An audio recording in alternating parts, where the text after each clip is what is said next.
Drama के starting में हमें हमारी मेन कैरेक्टर ली दिखाई जाती है, जो कि अपनी चेकअप कराने डॉक्टर के पास जा रही होती है। यहाँ पे ये प्रेग्नेंट होती है। तभी हमें एक गाड़ी दिखाई जाती है जो कि उसका पीछा कर रही होती है। ये किसी और की नहीं, ली की भाइयों की गाड़ी होती है, जो कि उसकी काफ़ी ज़्यादा चिंता किया करते थे। ली का एक भाई बोलता है, मेरी प्यारी बहना ध्यान से गाड़ी को चलाओ, नहीं तो तुम्हारा एक्सीडेंट भी हो सकता है।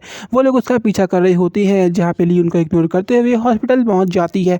हॉस्पिटल में गाड़ी किनारे लगाने के बाद वो वहाँ से जा रही होती है। तभी ली का एक भाई आता है और बोलता है, कैसी हो मेरी बहना, वैसे हम अपने भांजे के लिए कुछ गिफ्ट लाए हुए हैं, जहाँ पे कई सारे बेबी वॉकर्स को लाए हुए होते हैं। ली बोलती है कि तुम्हें कैसे पता कि लड़का होगा, जहाँ पे उसका भाई बोलता है कि मुझे सब कुछ पता है, हम लोग के बीच में एक भांजा ही आने वाला है और यहाँ पे मैंने उसकी प्रॉपर प्लानिंग करके रखी हुई है। ली उससे बोलती है, ली अपने मन में सोचने लगती है कि इन लोगों की वजह से कितनी प्रॉब्लम्स हम लोग की फैमिली में क्रिएट हुई थी, जिस वजह से मुझे अपनी पढ़ाई छोड़ के यहाँ पे आना पड़ गया। वैसे तो मैं अपने समय पति के साथ हूँ और उनके साथ मेहनत करके मैंने सब कुछ ठीक कर लिया है, लेकिन उनको वहाँ से इग्नोर करते हुए वे हॉस्पिटल के अंदर चली जाती है।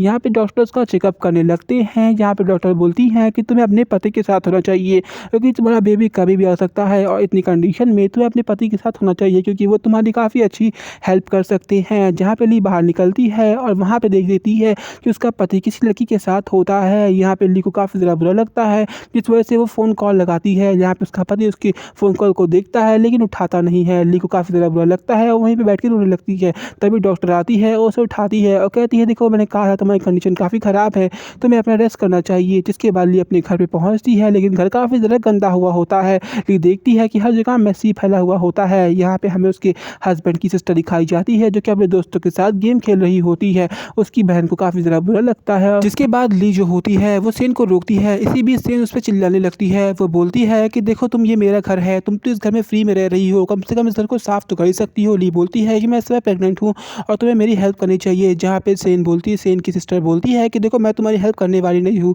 तुम इस घर में इतने सालों से फ्री में रह रही हो, फ्री में खाती हो, इस वजह से घर की सफाई तुम्हारी जिम्मेदारी है और मैंने तुम्हें आज तक कभी अपनी भाभी नहीं माना है, इस वजह से मैं तुम्हारी हेल्प तो करने वाली नहीं रही। यहाँ पे ली काफ़ी ज़्यादा उदास हो जाती है। तभी सीन शिफ्ट होता है, हमें सेन दिखाया जाता है जो कि एक बच्चे के साथ घर पे एंटर हो जाता है। यहाँ पे जो बच्चा होता है वो उसे डैड डैड बोलने लगता है, जहाँ पे झा उसे बोलती है तुम इन्हें सेन डैड कहा करो। इसी बीच जो ली होती है वो उसकी सिस्टर से पूछती है कि ये कौन है, जहाँ पे उसकी सिस्टर बताती है कि ये भाई की बचपन की दोस्त है, जो कि उनके साथ हमेशा रहा करती थी। इधर बीच हमें सेन दिखाया जाता है जो कि सारे माजरे को समझाता है। दरअसल जो उसकी दोस्त होती है वो यहाँ पे नई शिफ्ट हुई होती है, उसके पास कोई घर नहीं होता है, जिस वजह से वो यहाँ पे रहेगी। ये बात ली को काफ़ी ज़्यादा बुरा लगती है और ली बोलती है कि देखो मैं इसके साथ यहाँ पे नहीं रह सकती हूँ। यहाँ पे जो झा होती है वो उसकी सिस्टर को कुछ गिफ्ट देती है, जिस वजह से उसकी सिस्टर को काफ़ी ज़्यादा अच्छा लगता है और वो झा के फेवर में बोलने लगती है कि ये हम लोग का घर है और यहाँ पे झा हम लोग साथ रह सकती है। सेन बोलता है कि इस घर में इस समय यहाँ पे कहाँ जा सकती है। जहाँ पे जो ली होती है वो बोलती है, देखो ये मेरा परिवार है, मैं किसी नहीं तो इस घर में नहीं रखना चाहूँगी और अगर तुम्हें इसको रखना है तो मैं मुझे छोड़ना चाहिए।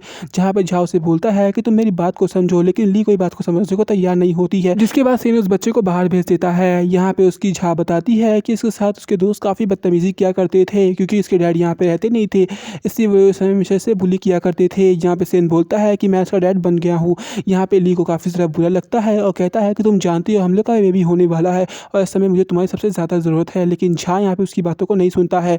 ली कहती है कोई बात नहीं, मैं यहाँ से जा रही हूँ। ली यहाँ से जा रही होती है, तभी बच्चा सीढ़ियों पर मिलता है और उसे बात करने लगता है। बातों के दौरान ही वो सीढ़ियों से गिर जाता है, लेकिन गिरते वक्त ही उसे चोट लग जाती है। जहाँ पे बच्चा बोलता है कि आंटी ने मुझे धक्का दिया है। ली को काफ़ी ज़्यादा बुरा लगता है और फिर बोलती है कि नहीं मैंने इसको नहीं किया, ये बच्चा झूठ बोल रहा है। तभी झा गुस्सा जाता है और उसे ढकेल देता है। तभी वो बच्चा जो गिरता है वो वहाँ पे बेहोश हो जाता है, या कहिए अपनी आँख को बेहोश होने की एक्टिंग करता है। जहाँ पे जो सेन होता है वो उसे उठा के हॉस्पिटल लेके जा रहा होता है। ली को उसे कहती है कि तुम प्लीज़ मेरी बातों का विश्वास करो, उसे रोकती है, लेकिन सेन उसकी कोई बात नहीं सुनता है और उसे वहाँ से छोड़ कर चले जाता है। तभी उसकी बॉडी से काफ़ी ज़्यादा ब्लड बहने लगता है। वो अपने भाई को कॉल करती है, उसके भाई उसके पास पहुँच जाते हैं और उसे हॉस्पिटल में एडमिट करा रहे होते हैं। वो अपने भाइयों का हाथ पकड़ती है और कहती है मैं मॉम को इस समय काफ़ी ज़्यादा मिस कर रही हूँ। यहाँ पे उसके भाई बोलते हैं कि देखो हम लोग तुम्हारे भाई है, तुम हम लोग पे विश्वास रखो। जिसके बाद ली को एडमिट कर लिया जाता है। अब इधर बीच जो डॉक्टर होता है वो बोलता है कि प्लीज़ इनके हस्बैंड की साइन करवा लीजिए। जहाँ पे जो ली का भाई होता है वो सेन को कॉल लगा रहा होता है, लेकिन सेन कॉल नहीं उठाता है, जिस वजह से उसका फ़ोन को पलट देता है और वहीं पे उसको सिग्नेचर कर देता है। इधर बीच हमें सेन दिखाया जाता है जो कि ली की टेंशन कर रहा होता है कि ली समय कहाँ हुई होगी। वो ली को परेशान होता है कि तभी उसकी दोस्त होती है, उसके पेट में दर्द होने लगता है।